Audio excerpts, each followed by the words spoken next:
From an early age, we're taught that hard work pays off.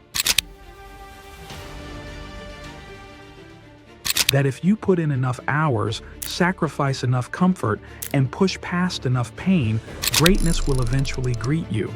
But life, and especially sport, rarely unfolds that cleanly.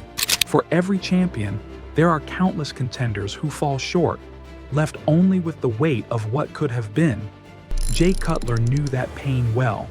For years he stood in Ronnie Coleman's shadow, always second, always the challenger, never the king. Yet he refused to surrender. And when the moment finally came in 2006, he seized it, conquering the unconquerable and etching his name among the immortals of bodybuilding. Jay Cutler.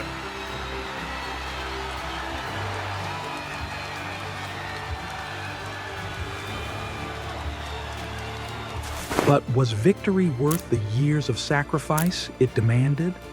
This is the story of Jay Cutler, the four-time Mr. Olympia, who turned relentless persistence into legend and the heavy cost of chasing greatness until the very end. From the very beginning, Jay Cutler was built differently. Growing up in central Massachusetts, he wasn't playing sports or hanging out on weekends like other kids his age. He was working. By 1984, at just 11 years old, Jay was carrying heavy concrete forms for his family's construction business. Dragged out of bed before school, after school, even on vacations, he lived a life of endless labor. It was grueling, thankless work, and he hated it. He would pray just to make it through the day. But those years of lifting, hauling, and breaking his body down carved into him a toughness that would shape everything that came later. By 1986, his teenage physique was already different, thicker, stronger, more muscular than almost anyone around him. Still, the job sites consumed his life while others played sports or traveled. What gnawed at him most was the feeling of being trapped, locked into a future he didn't want. Then fate intervened. At 12, Jay discovered a bodybuilding book featuring Chris Dickerson's 1982 Mr. Olympia win. That image planted a spark. For the first time, Jay saw not just muscle, but a vision of who he could become. At 1990, 15 years old, a friend brought Jay to Gold's Gym. The clank of iron, the intensity of training, it felt like home. He promised himself that once high school ended, he would dedicate everything to this. And by 1993, he did.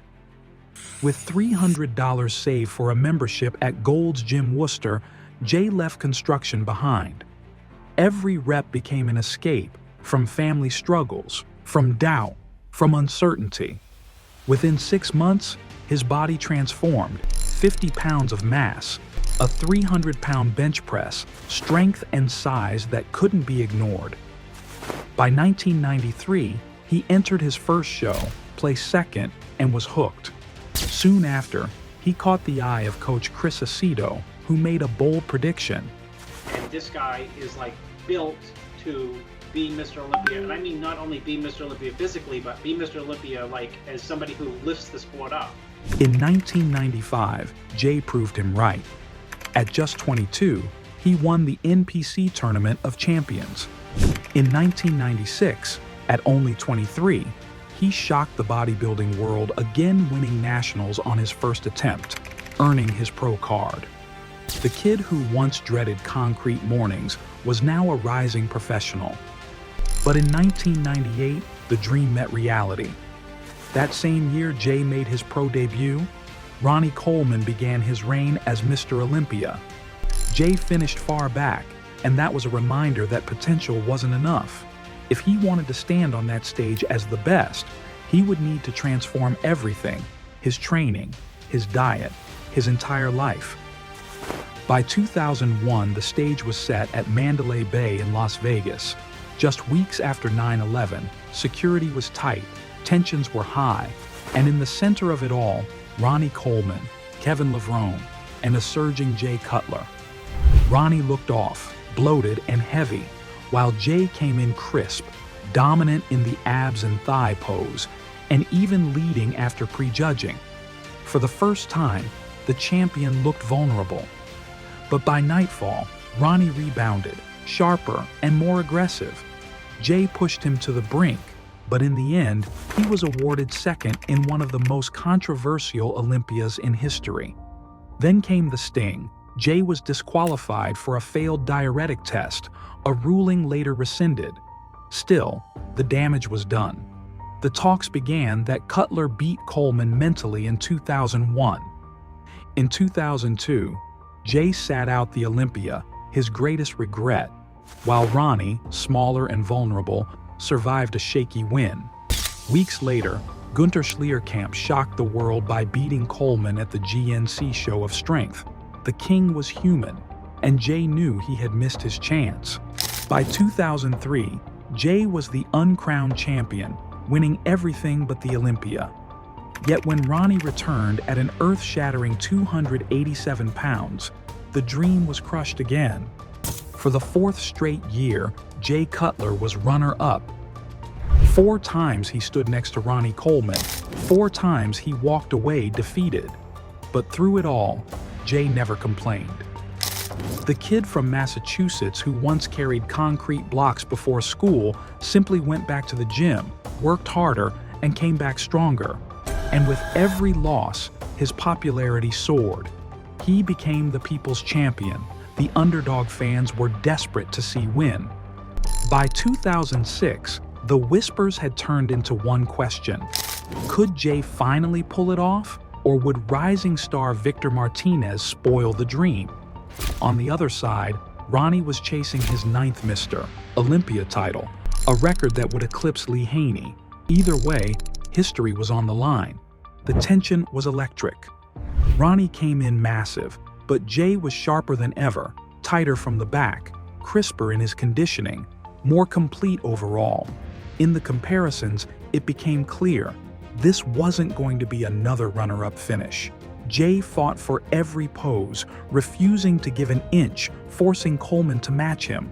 The dogfight was on. And then, history shifted. On that stage in Las Vegas, Ronnie admitted to Jay before the announcement, "You won." Moments later, the words rang out, 2006 Mr. Olympia, Jay Cutler. The arena erupted. For the first time in 8 years, a new champion was crowned. After 4 second-place finishes, Jay had conquered the unconquerable. But the moment he won, a new challenge began. Could he keep it? In 2007, the answer was yes, but just barely. Victor Martinez pushed Jay to the edge in one of the tightest Olympias ever. Jay retained his crown, but many whispered that Victor had been robbed. For the first time, Jay looked vulnerable. Then came 2008, and with it came Dexter Jackson, the blade. Symmetrical, aesthetic, razor sharp. Jay, meanwhile, stepped on stage flat and watery, his waist thicker than ever. When the dust settled, history was made again. Dexter dethroned Cutler, and with it, the curse of the Sandow returned. No champion had ever lost the title and come back. Many believed Jay was finished, but Jay wasn't done. In 2009, with his back against the wall, he reinvented himself. Working under Haney Rambod's FST7 system, he brought the best version of his physique since 2001. That night in Las Vegas, he unveiled the now iconic quad stomp and stormed back into history as the first man ever to reclaim the Olympia after losing it. The momentum carried into 2010, where Jay once again stood atop the bodybuilding world. He wasn't as sharp as the year before, but his mass and dominance kept him ahead of the pack. For the 4th time, Jay Cutler was crowned Mr. Olympia. But 2011 would change everything. Phil Heath, the gift, had arrived in his best ever condition, detailed, symmetrical, and complete. Against Phil's classical lines and flawless conditioning, Jay's boxy waist and fading detail stood out. The teacher was about to be surpassed by the student. The dynasty had ended. A new era was beginning. Because Jay didn't have an answer for Phil's arsenal in 2011, and just like that, the torch was passed. He pushed for one last comeback the following year, but a torn bicep derailed everything. Phil Heath was flawless, and the era of Jay Cutler had come to an end. What followed was tougher than any prep, contracts falling through, personal loss, and divorce. But Jay never let defeat define him. In 2013, he returned not to reclaim the crown, but to leave the stage on his own terms. He placed 6th, but walked away with something far greater than another trophy: peace. Because Jay's story was never just about winning titles. It was about taking the hits, the losses, the heartbreaks, and finding a way to keep moving forward. 4 Sandos made him a champion, but it was his grit, his stubborn persistence, that made him unforgettable. Because long after the trophies fade and the stage lights go dark, what people remember isn't just the victories, it's the fight. And maybe that's the real victory.